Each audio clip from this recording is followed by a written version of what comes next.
female collegiate runners in the country converge on this field in Indiana, each with one goal: to be a champion.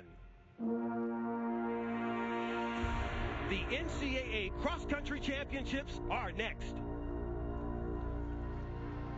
Well, it's a beautiful morning in Indiana. The fog has lifted and the course stands ready for the Division I cross-country national championships live on Versus.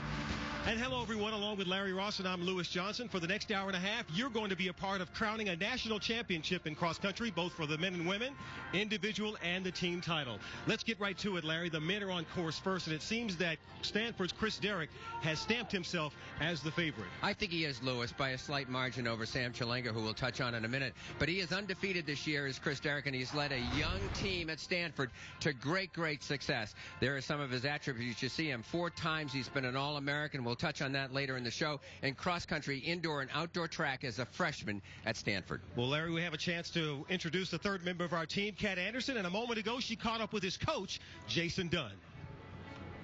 Jason, this is your second year at Stanford. You obviously have Chris Derrick picked as the favorite. How does this play into the whole strategy for the team and then as an individual title? Well, we're really looking at the team title first and foremost, and if Chris finds his way in the front and has a chance to win, then that'd be great. But he's just a sophomore. He's got a couple more years to go after the individual title, and if we can walk away with the team title, I'm not really too concerned where Chris finishes. Of course, I'd love to see him win, but yeah, we're really focused on the team. Last time Stanford took home a men's team title was in 2003.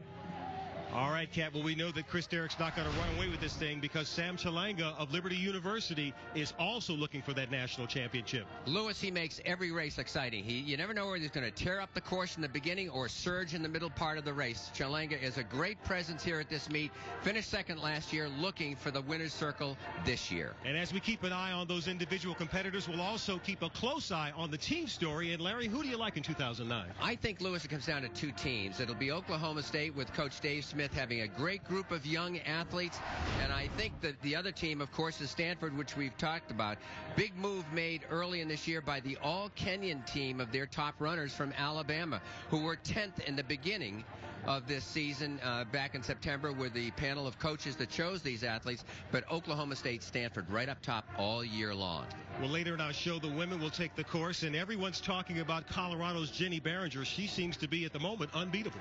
She is certainly the favorite here, and she has come off a sensational year last year, capped by a 5th place at the World Championships that she had at the 3,000-meter steeplechase. We'll talk a lot about her, but making the Olympic team as a collegian is very difficult to do. Well, Jenny Behringer, one of the many great stories here today. We're just a few moments away from the start of the cross-country national championships.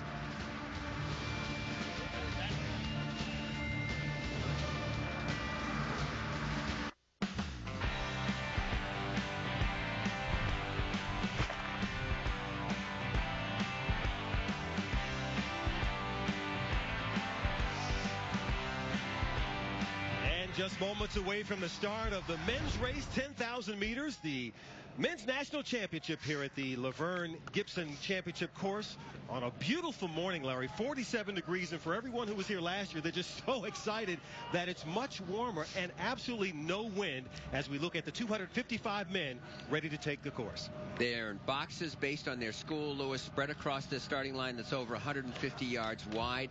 The grass is about 1.5 inches to 2 inches.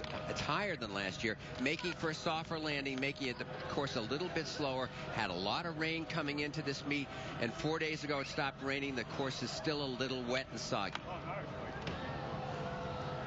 And so there's the gun. It's up.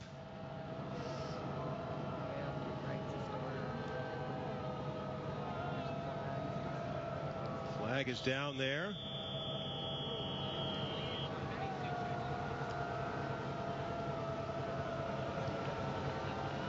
Crouch position. Here they go.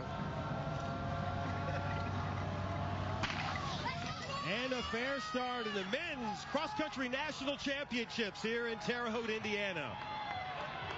You see all the teams assembled there in the common jerseys, many with a common goal, trying to bring their team into the best position, scoring the least amount of points. As you look there, Stanford, Chris Derrick is just to the right there, number 622, right in the front, looking back and forth to see where his teammates are. But so many aspirations, so much hard work put into these national championship opportunities, both for the teams and the individuals. And Liberty's Sam Chalanga, number 300. You see him just to the left of your screen now, coming into the center. And what a battle we're expecting to have between Derek of Stanford and Chalanga of Liberty University. Lewis, there are 315 men's teams in Division I, and you have about 10% of them that qualify to come here for this event. And they have reached the 400-meter mark of this race in about 63 seconds across this grass and up a slight incline. So you get an idea of how fast the early pace is. About the first 700 meters of this race is very slightly uphill, and then they have a nice downhill drift as they begin to work their way towards the 1,000-meter mark. Wisconsin, always a strong powerhouse. Arkansas is well qualified for this event. And on the left-hand side, you see Arkansas spread out there a little bit. I'm surprised. Usually a team will start together, and at this point in the race, they're all kind of behind each other. The orange team in the middle right there, now moving back in the pack. That is Oklahoma State. They have a burnt orange color.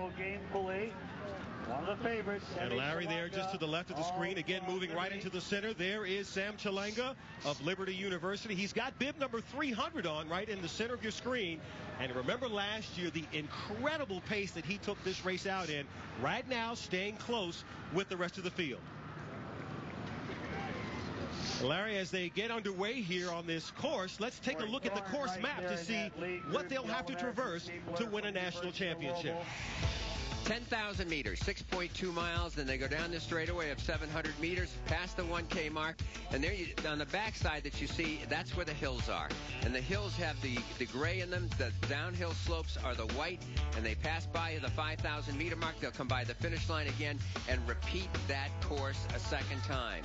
It's really a tough, long stretch all the way for the last 400 meters. The pain, I'm sure, is intense for all these athletes.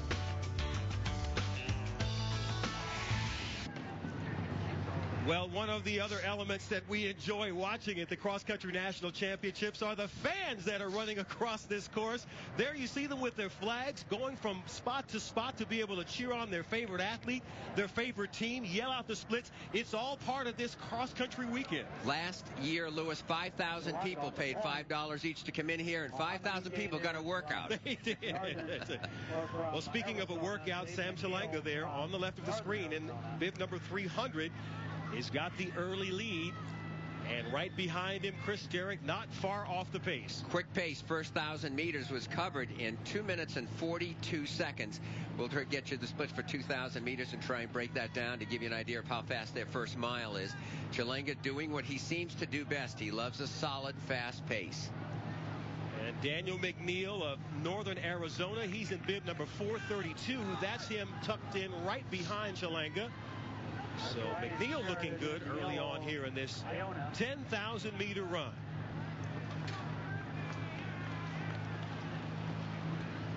It'll be interesting, Larry, to see how this pace, this strategy plays out early, as Chalanga served as the rabbit last year to Oregon's Galen Rupp, who dropped him in the last 400 meters.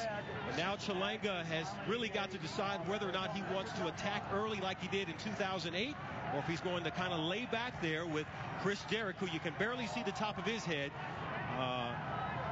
If they want to do that, just going to depend how he's going to play this. It'll be interesting to watch. You're right, Lewis. There he is. He's got him certainly in his sights out there. And I had long conversations with both Sam and his coach, Brant Tolsma, about the pace. Got a little conflicting messages there in that whole thing. Well, you know, we talked to both of them, Chalanga and Derrick, about their thoughts on pacing early.